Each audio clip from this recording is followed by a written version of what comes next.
حضور صلی اللہ علیہ وسلم کے پاس ایک مہمان آ گئے رات کے وقت میں۔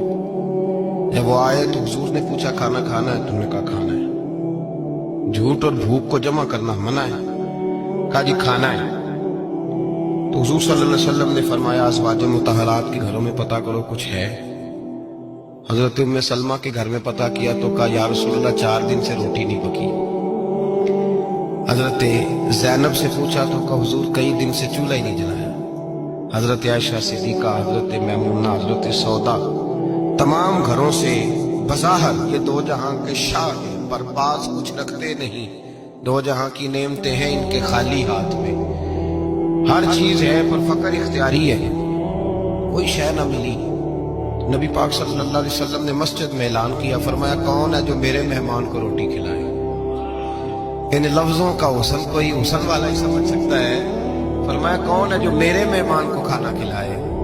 تو ایک صحابی لے گئے اور اٹھے، وہ صحابی جو صحابہ میں غریب تھے، ایک انصاری جو غریب آدمی تھے، اگرچہ میرے محبوب کے غلاموں میں جو بڑے امیر تھے وہ بھی خرچ کرنے میں بڑے آگے تھے، حضرت عثمان غنی رضی اللہ تعالیٰ، حضرت عبد الرحمن ابن عوف، حضرت ابو بکر صدیق رضی اللہ۔ لیکن یہ غریب آدمی کا حضور میں لے جاؤں گا، میں لے کے جاؤں گا، یہ بخاری مسلم ہے۔ حضور نے فرمایا لے جاؤ۔ وہ اب صحابی گھر لے گئے اور بیوی سے مشورہ کیا، بات پہ غور کرنا، ہر چیز کی بھوک دیکھی جا سکتی ہے، بچوں کی نہیں دیکھی جا سکتی۔ وہ انصاری حضور کے مہمان کو گھر لے گئے، جا کے بیوی سے مشورہ کیا، کہا بھلی مانس گھر میں کچھ ہے؟ تو اس نے کہا تھوڑا سا بچوں کے لیے کھانا رکھا ہے۔ بچوں کے لیے؟ بچے تو بزدل کر دیتے ہیں، بچے تو آدمی کو بزدل کر دیتے ہیں، بچے تو مار دیتے ہیں، کلیجہ پھٹ جاتا ہے بچہ بھوکا ہو، نیند نہیں آتی۔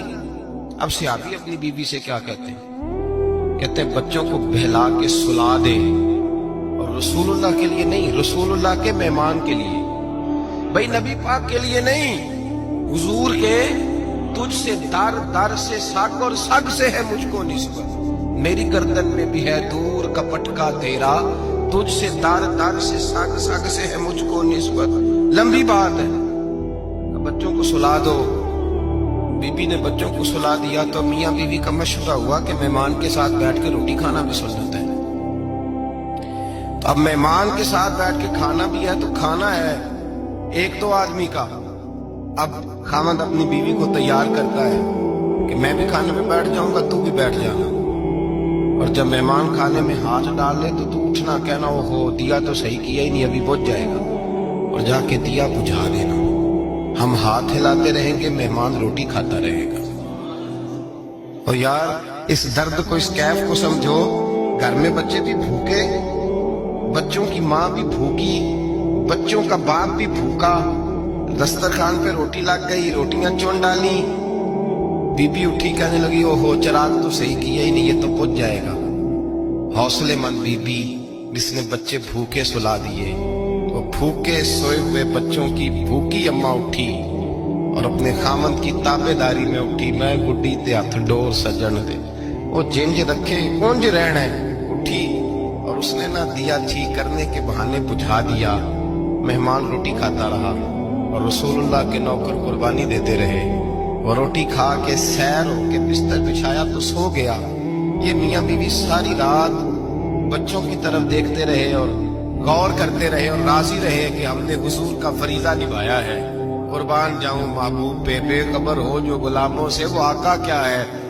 وہ صحابہ وہ اگر قربانیاں دیتے تھے تو جو اعزاز ملتا تھا وہ بھی بڑا شان والا ہے۔ صحابی کہتے ہیں میں فجر کی نماز پڑھنے مسجد آیا، پہلا قدم رکھا تو میرے کریم بولے، حضور نے فرمایا رات جو تو نے اور تیری بیوی نے عمل کیا ہے خدا کو بھی بڑا پسند آیا ہے، محمد مصطفیٰ کو بھی بڑا پسند ہے۔